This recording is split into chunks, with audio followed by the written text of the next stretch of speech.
Hello guys, once again welcome back to the Kerala Clan YouTube channel.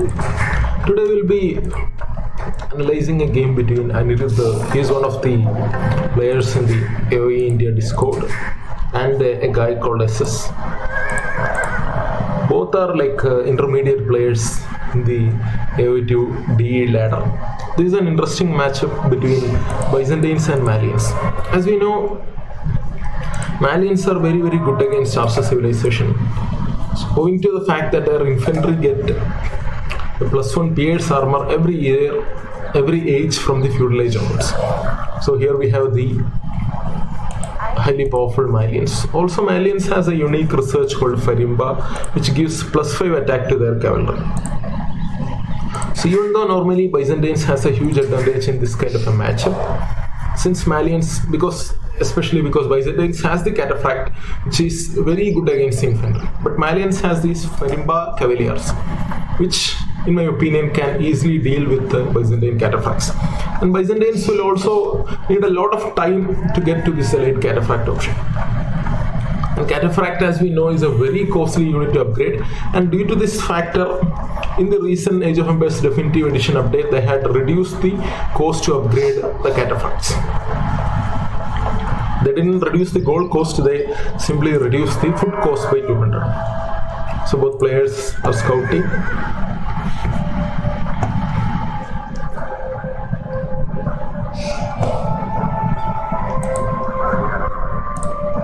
Let us speed up the game a little bit. Now Anirudh is trying to scout his opponent. Now he needs to be careful here. There could be the town center somewhere here. Anyway, his scout is idle. Let's see what he's doing. He's building the mill, and he's building a house next to the mill. Anirudh has ran into TC fire. Now the enemy scout is also chasing him. He can lose some HP on the scout. This could be terrible for him. He may not be able to scout the enemy base. Anyway, he has saved his scout. Now what is our guy SS doing here? SS, again, he has kept his scout idle. He is pushing the deer, but he has not used his scout to scout his enemy. That is bad from SS. Now we have hit the 6-minute mark, and even now he hasn't found his opponent. Often pro players like Jordan23 often say that you need to find your opponent at that 6-minute mark. That is the time. And the 6-minute time, guys, 6-minute time in AOE is very important. So welcome back. Now let us continue. Now red is on with the scouting. SS. Let us shift the. He has found the enemy gold. And again, where is he going? So he has found both the lumber camps. Now SS, even though he hasn't scouted the town center, he understood that the town center might be somewhere here. Very good scouting from him. He is again he has found out that his opponent is walling up. Let's see what would be his strategy at this point. Let us go back to Anirudh's point of view. Anirudh, he's creating archers at places. Yes, he was really into. You see, guys, again, you need 4 or 5 archers to keep up production from 2 archery ranges. So he's planning to do an archer rush. Again, that is a very good strategy for the Byzantines. They want to rush. Anirudh with the army here, he's moving. So Anirudh, he's trying to get some kills, but SS is ready with the skirmishers. See, this is where the importance of scouting comes from. SS was able to understand that when he saw that villagers mining that much villagers mining the gold, that double archery range, he was able to understand that archers are coming, and he was planned and prepared for this. Now look at this SS going through the side of the map for forward building.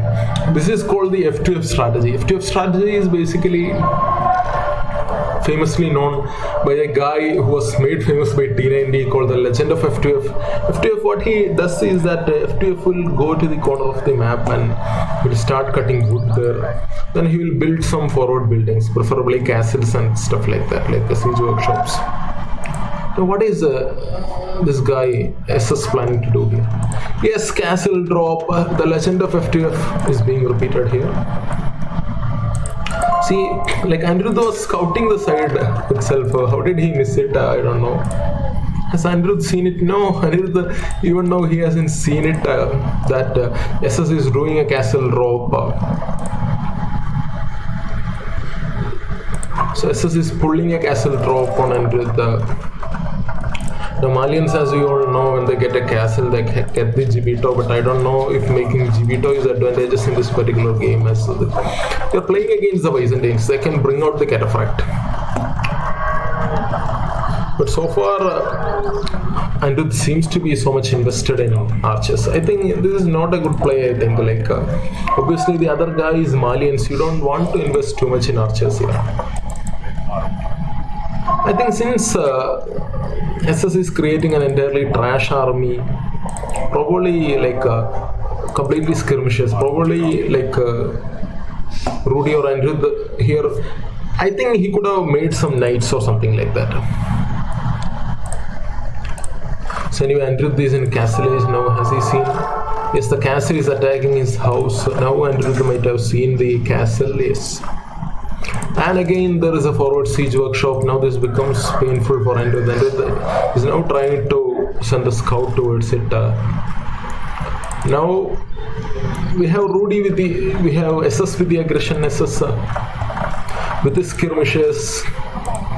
What is Anirudh is trying to repair that house. Now he can't get this gold again due to that castle and skirmishes. This game is becoming difficult for Anirudh, but he is building this town center to get the gold from the other side of the map. He has 2 gold at that particular area. I think a better strategy for SS might have been building the castle at this particular area. So he could have denied both the 2 gold pits and 1 stone pit for Anirudh. Anyway, nice strategy. He's breaking through this base here.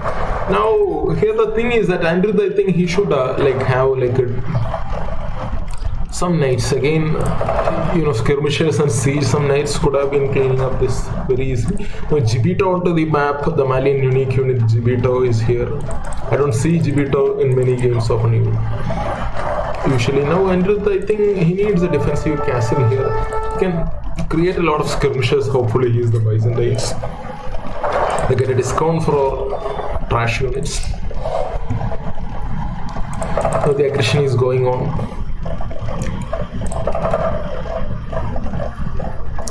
Now I think Anirudh badly needs some knights at this game, and again he is making some defensive macros. That is good play from him. And he only has 2 towns. And let me see what is the economy of the Malian guy. Oh, he's playing 1 TC. Oh, he's playing 1 TC, but he has this forward build. Again, see the Legend of F2F strategy, that lumber camp and stuff. So the allied skirmisher wars, and Anirudh is bringing up the defensive mangonel, and so here again we have mangonels being created by both sides. So look at this mangonel. If Anirudh can get a good mangonel shot now, SS micros nicely. Now Anirudh might be coming back for the second hit. Now both the mangonels are on the field. What can happen at this moment? Yes. Nice mangonel shot from SS. Anirudh loses a lot of skirmishes. I think what SS can do at this point is that maybe he can use the staggered formation, and then he can use probably kill that mangonel with some skirmishes. Well, double stable coming from the Malian guy. Probably I think he is probably doing for the Farimba Night Rush. So Malian Farimba Night Rush is a very effective strategy. I have seen it being played or being used by Hera, one of the pro players in AoE. Wow, here Anirudh is coming with a nice mangonel. This mangonel can completely evaporate all these skirmishes. No. Oh.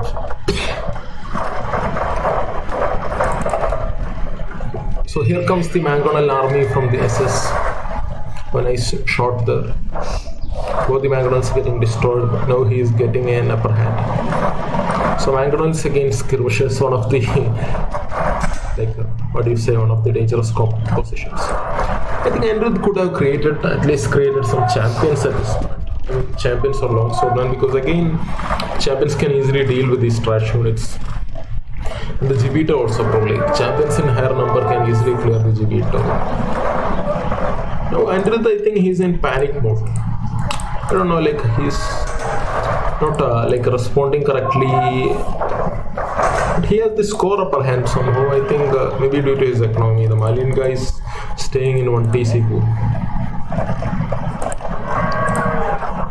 Oh, now Andrew with a nice defense with his defensive Mangonels. He has cleared up the enemy army, but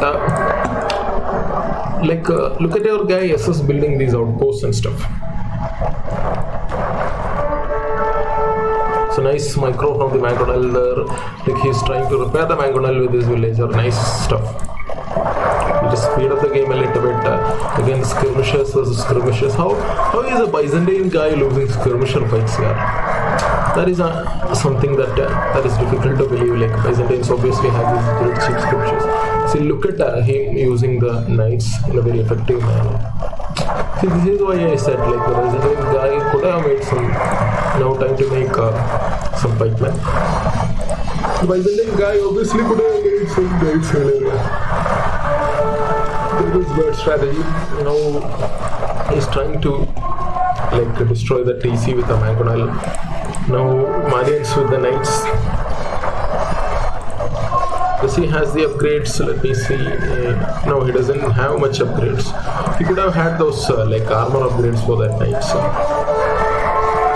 at this point of time, I think Malians should switch into archery. Obviously, not archers. Switch into swordsman. Obviously, the Byzantine guy is not getting into cataphract, so obviously you can use the superior Malian infantry to clear up these trash units nicely. Maybe some infantry or something like that could have been perfect. What can Andrew do at this point? So at this point he has two options. One is to create some Byzantine trash and use some ramps to ram down this castle. Another option is to go fast Imperial. Oh, Andrew with the defensive castle here, that is a nice play from him. Now he can stop this raiding. The risk is if the Malian guy goes fast Imperial. Let us see if he's nowhere close to Imperial. What about Andrew?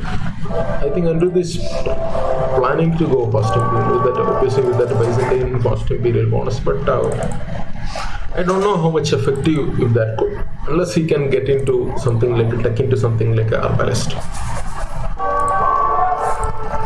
Wow, now SS raiding on the other side. SS is a very good micro-nade, I think. If he's good at micro, he's using those knights to raid the other side. If he can easily go there with the knights and kill these villages. Yes. No. Has he spotted it? No, I think. Yes, he has spotted it. No, that's a Rudian point of view. Sorry. No, he hasn't spotted it. Oh, another pikeman chasing the village. Oh, Imperial time from the Byzantine guy. So him losing a few knights. But the Byzantines, I think, if they use something like Arbalest or something like Arbalest and Champions with some tribute, that could be a game changer. What is SS doing? He's creating some tribes, but he doesn't have so much army, I think. But still, that could be enough to destroy this castle.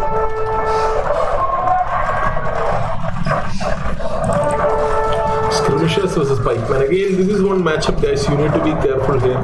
Skirmishers can easily destroy pikemen as they have a slight economy, attack bonus against the pikemen.